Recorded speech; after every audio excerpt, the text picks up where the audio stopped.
Hello, my name is Dustin Rodriguez, and my oral presentation will be on health information exchanges. A health information exchange allows providers to share clinical information among different systems to facilitate access to and the retrieval of data to provide safer and more timely, efficient, effective, and equitable patient-centered care. That is the proper definition. In my opinion, or my understanding of it, a health information exchange is kind of like a central portal where all information is fed, not all information, certain information such as labs, medications, and tests is fed from multiple systems, multiple providers. So it could be in one area for healthcare providers to provide care. The goal of providing care across a continuum of care is to make sure everything's connected so everyone knows what's going on. It helps track and securely shares patients' complete medical histories.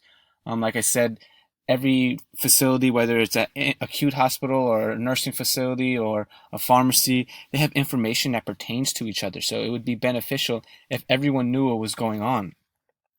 The overall goal is basically to assist in facilitating patient care, reducing duplicate treatments, and avoid costly mistakes.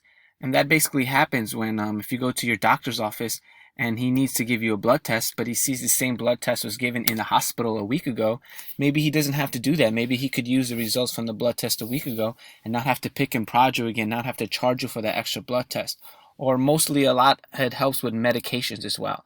Not giving duplicate medications, knowing what's on, so the interaction of medications. So it's kind of like a central data repository for providers and patients itself. Some of the benefits of HIEs includes it helps reduce medication and medical errors. Like I said, now the doctor or your ambulatory care or the urgent care is going to know what you got in the hospital a week ago and maybe not give you two antibiotics, maybe not give you two blood thinners. Maybe they know with drug interactions and they know what you're taking because it's very hard for patients to understand and remember that information. It eliminates unnecessary paperwork and handling. They have all your information there, they know what's going on, and it's in one place. It eliminates redundancy or unnecessary testing. A simple example, like I said before, blood tests. Let's say they need a blood test for a certain result. They kind of know if you've had one before, if you've had one a week before, so they don't have to charge you again or prick you again. It improves public health reporting and monitoring, and that basically basically is you have all the information in one place from every single stop that you have, from pharmacy to lab to primary care, so it's easy to report on that data. It engages the healthcare customer. Hopefully, patients have access to this portal as well so that they can see their health information and ask questions and be a part of the whole process. And overall, it improves healthcare quality and outcomes. When people know what's going on, when everyone knows what's going on, you have a reduction in health related costs and errors and duplicate tests, and hopefully keeps the patient sicker. And this is basically a health information exchange, the gist of it. You see that central portal where, hospitals and specialty physicians and pharmacies, nowadays, a lot of the care is just not in the hospital. For example, a hip replacement. You do the surgery in the hospital, but a lot of the rehab and the teaching happens in the skilled nursing facility outside the hospital. And they need to know that information. This is information that they need to know. So the SNF needs to know what medications you got in the hospital and all that stuff like that. So working in the IS department and working with HIEs, my biggest obstacle that I've seen is connecting the data. The data exchange between EHRs and exchanges through organized state and regional HIEs is decidedly uneven in delivery. Within a healthcare organization itself, for example, the one I work for, our acute care has its own application, our ambulatory care has its own application, and our home health has their own application. Different vendors, and it's hard enough for us to connect these applications, to connect the patient from application to application. So now kind of duplicate that by 10. You have these organizations that are having trouble itself. Now this HIE, this central application, is supposed to connect different organizations like that. So there's always going to be data exchange, especially when connecting multiple health systems. You basically have to build interfaces specifically for that health system. Like I said, these applications are different. So what they call a result in one system might not be the same language that the HIE portal would call a result in their system. So you kind of have to build the specific interfaces for them to talk. There's no no standards for data vocabulary transportation. And like I was saying with the lab result, a lab result might be one thing in one application, but something else in another application.